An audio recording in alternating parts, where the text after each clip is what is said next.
జీవితమనే యుద్ధంలో గెలవడానికి ధైర్యాన్ని మించిన ఆయుధం లేదు. అనుమానాలు అందరికీ ఉంటాయి. కొందరు అడిగి తీర్చేసుకుంటారు, కొందరు మోస్తూ తిరుగుతూ ఉంటారు. ఈ ఇష్టం ఎక్కువగా ఉన్నవారి మీద కోపం కూడా ఎక్కువగానే ఉంటుంది. ఎందుకంటే కోపం కూడా ఒక రకమైన ప్రేమే. మంచి జీవితానికి మూల సూత్రాలు చదువు, సంస్కారం.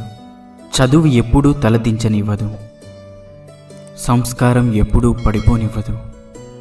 శ్వాస ఉన్నంత వరకు మనిషికి ఏదో ఒక సమస్య ఉంటూనే ఉంటుంది.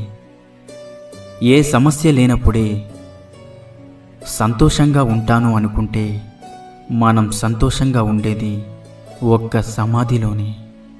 రేపు అనే రాత ఏంటో తెలియనప్పుడు నేడు అనే నీ సంతోషాన్ని ఎప్పుడూ వదులుకోకు.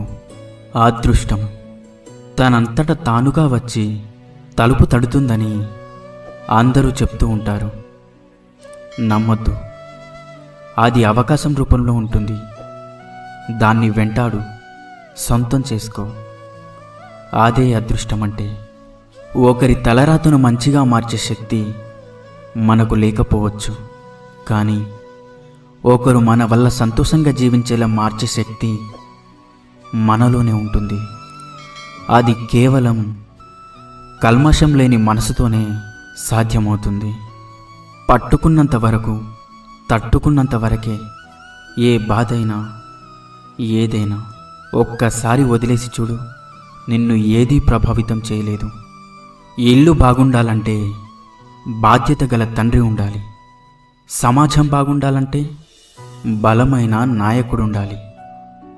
కానీ మనం బాగుండాలంటే మాత్రం ఒక మంచి స్నేహితుడు ఉండాలి. కాదంటే